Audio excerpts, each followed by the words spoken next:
आज के लेक्चर में हम डिस्कस करेंगे कि जो लाइट रिएक्शन में एटीपी सिंथेसिस होता है क्लोरोप्लास्ट के अंदर, वो किस तरीके से होता है, जिसको हम केमी ऑस्मोटिक हाइपोथेसिस भी कहते हैं ऑफ एटीपी सिंथेसिस। हम आज इसका डिस्कशन करेंगे। एज़ वी ऑल नो कि जो क्लोरोप्लास्ट होता है उसके अंदर थाइलाकोइड्स प्रेजेंट होते हैं और उन्हीं थाइलाकोइड्स पे जो है एटीपी का सिंथेसिस होता है और फिर ये एटीपी यूटिलाइज होता है डार्क रिएक्शन में कार्बन डाइऑक्साइड को जो है ग्लूकोज में फिक्स करने के लिए। ये क्या है, ये क्लोरोप्लास्ट में जो थाइलाकोइड होता है उस एक थाइलाकोइड का जो है डायग्राम रिप्रेजेंटेशन दे रखा है यहाँ पे, जो है किस तरीके से जो है थाइलाकोइड में जो है लाइट रिएक्शन एटीपी को सिंथेसाइज करने के लिए जो कंपोनेंट्स रिक्वायर्ड होते हैं वो प्रेजेंट होते हैं, उसके बारे में है ये। यहाँ पे अगर आप देखें कि ये थाइलाकोइड की जो है क्या होती है, आउटर मेम्ब्रेन होती है और ये थाइलाकोइड की इनर मेम्ब्रेन होती है और इन दोनों के बीच का जो स्पेस होता है इसको हम इनर मेम्ब्रेन स्पेस कहते हैं, सॉरी इंटर मेम्ब्रेन स्पेस कहते हैं इसको हम क्या कहते हैं, इंटर मेम्ब्रेन स्पेस कहते हैं। और इन्हीं दोनों मेम्ब्रेन्स के ऊपर जो है क्या प्रेजेंट होते हैं, PS2 यानी कि ये जो है रिएक्शन सेंटर्स प्रेजेंट होते हैं, PS2 PS1, और ये इलेक्ट्रॉन कैरियर्स होते हैं, साइटोक्रोम B6F कॉम्प्लेक्स हो गया, थियोफाइटिन हो गया, प्लास्टोसाइनिन हो गया। ये क्या है, इलेक्ट्रॉन कैरियर्स होते हैं जो इन थाइलाकोइड मेम्ब्रेन्स पे प्रेजेंट होते हैं और ये सब हेल्प करते हैं एटीपी सिंथेसिस के फॉर्मेशन में। अगर हम देखें यहाँ पे तो होता क्या है कि जो है लाइट जब रिएक्शन सेंटर पे पड़ती है 680 रिएक्शन सेंटर पे, तो यहाँ से इलेक्ट्रॉन्स एक्साइट होते हैं और ये इलेक्ट्रॉन्स एक्साइट होके जो है उनको एक्सेप्ट कौन करता है, फर्स्ट प्राइमरी इलेक्ट्रॉन एक्सेप्टर जो होता है नॉन साइक्लिक फोटोफॉस्फोराइलेशन का जो है वो कौन होता है, थियोफाइटिन होता है। तो यहाँ से इलेक्ट्रॉन्स जो होते हैं वो थियोफाइटिन के पास जाते हैं जो कि एक इलेक्ट्रॉन कैरियर होता है और वो थियोफाइटिन जो होता है वो अपना इलेक्ट्रॉन डायरेक्टली जो है साइटोक्रोम B6F कॉम्प्लेक्स जो कि दूसरा इलेक्ट्रॉन कैरियर होता है इसको ना देकर जो है वो जो है हाइड्रोजन कैरियर को अपना इलेक्ट्रॉन देता है। ये जो हाइड्रोजन कैरियर होता है इसको कहते हैं प्लास्टोक्यूनॉन। ये प्लास्टोक्यूनॉन क्या करता है कि ये स्ट्रोमा जो होता है क्लोरोप्लास्ट के स्ट्रोमा से H+ आयंस को एक्सेप्ट करता है और यहाँ से जो इलेक्ट्रॉन्स आए थे रिएक्शन सेंटर से जो है PS2 से इलेक्ट्रॉन्स गए थे थियोफाइटिन पे और उस थियोफाइटिन से इलेक्ट्रॉन्स कहाँ जाएंगे, PQ के पास, प्लास्टोक्यूनॉन के पास, जो कि एक हाइड्रोजन कैरियर होता है। तो ये PQ इसने H+ आयंस को जो है कलेक्ट किया स्ट्रोमा से और इलेक्ट्रॉन्स को कलेक्ट किया इसने जो है थियोफाइटिन इलेक्ट्रॉन कैरियर से एक्सेप्ट किया, जो कि प्राइमरी इलेक्ट्रॉन कैरियर होता है नॉन साइक्लिक फोटोफॉस्फोराइलेशन का। और फिर ये अंदर की तरफ आता है मेम्ब्रेन के, क्योंकि ये बाहर प्रेजेंट होता है। तो इन दोनों को जब ये एक्सेप्ट कर लेता है प्रोटॉन्स और इलेक्ट्रॉन्स को, तो ये अंदर की तरफ मूव करता है मेम्ब्रेन के, थाइलाकोइड मेम्ब्रेन के, और ये यहाँ पे क्या करता है फिर PQH2 में कन्वर्ट हो जाता है। जब ये PQH2 में कन्वर्ट होता है तो ये क्या करता है, इलेक्ट्रॉन्स जो होते हैं उनको जो है दूसरा जो इलेक्ट्रॉन कैरियर होता है साइटोक्रोम B6F कॉम्प्लेक्स, इसको जो है पास ऑन कर देता है और जो प्रोटॉन्स होते हैं उनको ल्यूमेन के अंदर भेज देता है। उसके बाद जब ये इलेक्ट्रॉन्स को जो है इस सेकंड इलेक्ट्रॉन कैरियर के पास भेज देता है और प्रोटॉन्स को अंदर की तरफ भेज देता है थाइलाकोइड मेम्ब्रेन के, जो है इनर थाइलाकोइड मेम्ब्रेन के, तो वापस ये कन्वर्ट हो जाता है PQ में और बाहर की तरफ चला जाता है।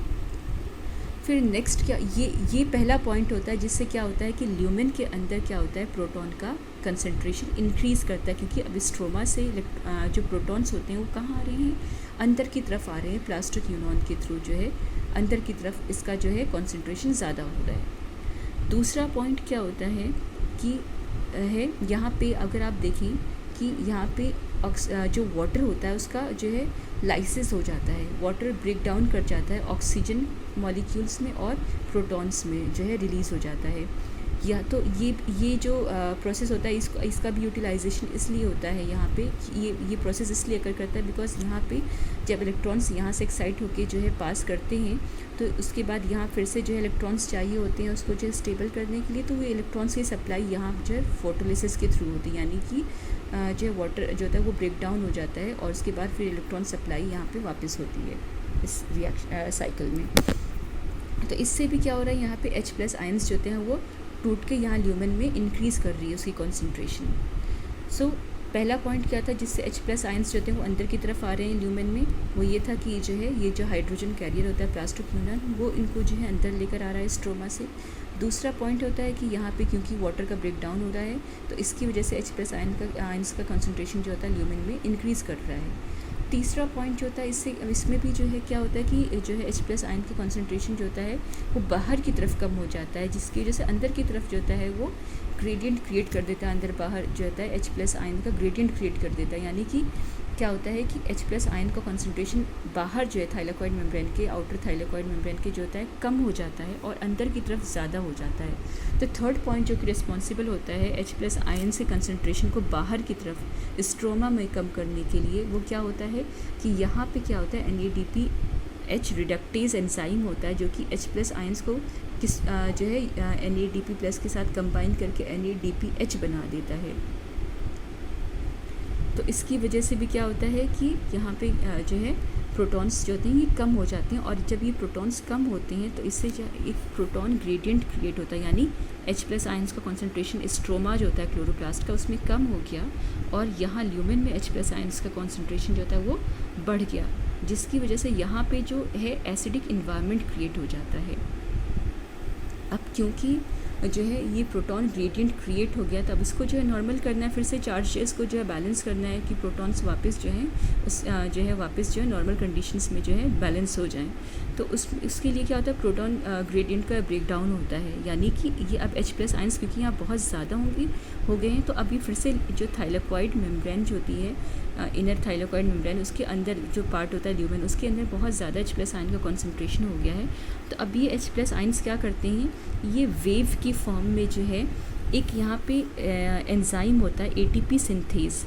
ATP सिंथेज एंजाइम होता है जो कि प्रेजेंट होता है। ये एक ट्रांस मेम्ब्रेन प्रोटीन होती है, ये प्रेजेंट होता है इसी जो है इंटर मेम्ब्रेन पे प्रेजेंट होता है थाइलेकोइड के जो है। तो इसमें दो पार्ट्स होते हैं,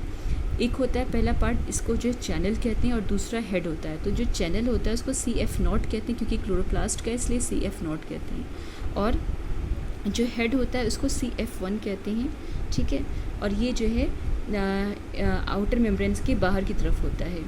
ठीक है। तो अब होता क्या है यहाँ पे कि जो प्रोटॉन्स होते हैं अब वो अंदर से जो है बाहर की तरफ मूव करते हैं इस चैनल के थ्रू, CF0 के थ्रू जो है, और ये वेव की फॉर्म में जो है मूव करते हैं। तो जब ये प्रोटॉन्स जो होते हैं इस चैनल के थ्रू